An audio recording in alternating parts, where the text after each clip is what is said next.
Baik, bismillahirrahmanirrahim. Assalamualaikum warahmatullahi wabarakatuh. Perkenalkan, nama saya Muhammad Ali Zuma dari kelas 7D Manajemen STI Yayasan Kanak.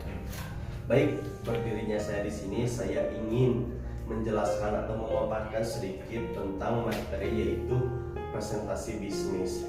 Nah, yang saya hormati Bu Anissa Rusdiana sebagai dosen tercinta saya, dan juga teman-teman semua yang saya cintai dan saya banggakan.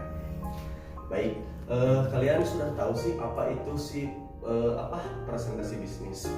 Nah, jadi presentasi bisnis merupakan sebuah penyampaian informasi atau pesan yang berorientasi pada proposal. Nah, yang disajikan dalam suatu lingkungan kepada halayaknya yang relatif homogen dari berbagai tingkat pengambilan keputusan.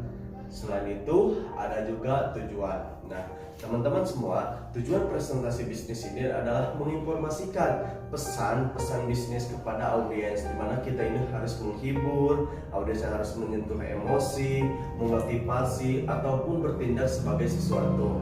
Apa dengan sedikitnya humor saat presentasi ini berhasil dapat menghilangkan penat.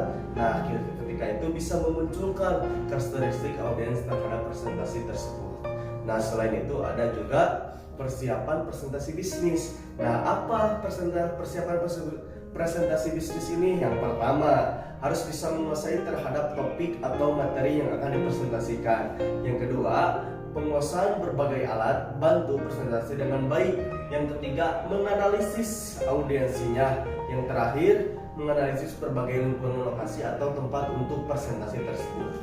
Nah, analisis audiens itu ada beberapa poin. Yang pertama ada siapa sih audiensnya. Nah, audiensnya itu dilihat dari pekerja, orang, usia, dan lain sebagainya.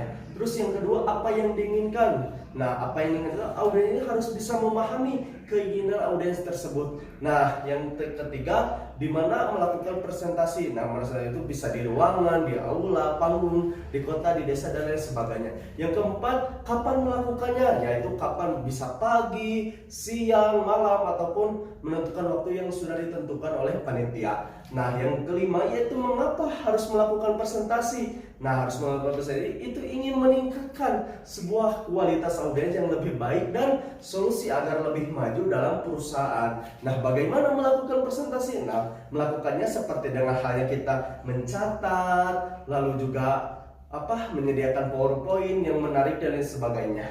Nah, selanjutnya ketika itu ada seni berbicara. Kalau berbicara mengenai seni, yaitu harus kita mampu penguasaan dalam keterampilan berkomunikasi ataupun etika sikap dari orang sendiri. Terima kasih. Selanjutnya yaitu ada keterampilan berkomunikasi. Nah, keterampilan berkomunikasi ini ada beberapa poin.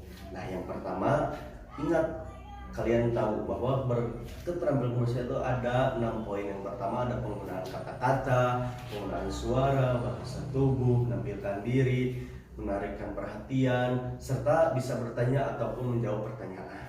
Nah, selanjutnya ada memilih kata-kata. Di mana memilih kata-kata ini adalah kita ini harus menggunakan istilah yang bahasanya itu spesifik lah.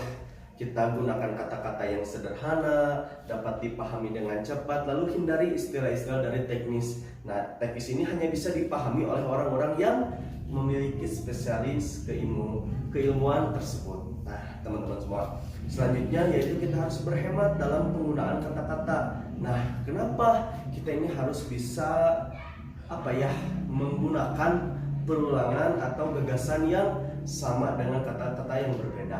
Nah, kalian juga harus bisa menggunakan kata-kata yang menarik. Kenapa? Karena itu bisa menarikkan audiens, dimana kita harus bisa memilih langsung.